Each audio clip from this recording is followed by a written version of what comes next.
OnceHub Tutorials.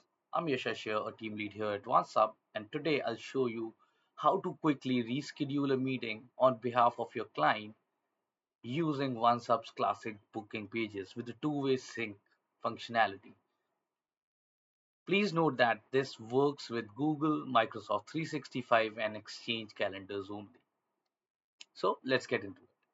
First, make sure your two-way sync functionality is turned on your OnceHub account. This is essential because it allows any changes you make to your calendar event to automatically sync it with OnceHub.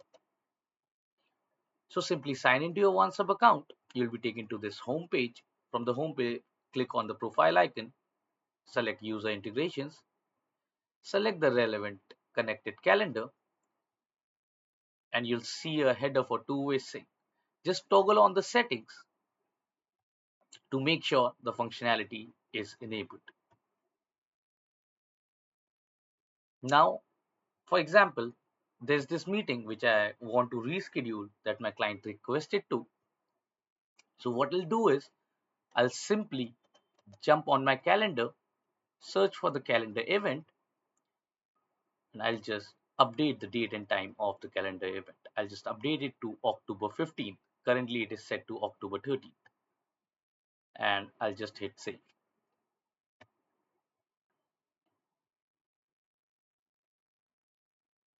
So now the event has been moved to October 15th. Now let's go back to the OnceHub account and check if the meeting has been rescheduled. So as you can see, the changes we made to the calendar event has been updated in OnceHub as well. And that's it. Your client's meeting is now rescheduled effortlessly, keeping everything in sync across your calendars. But always remember, this functionality is available with Google, Microsoft 365, or Exchange calendars. Thanks for watching, and I'll see you in the next one.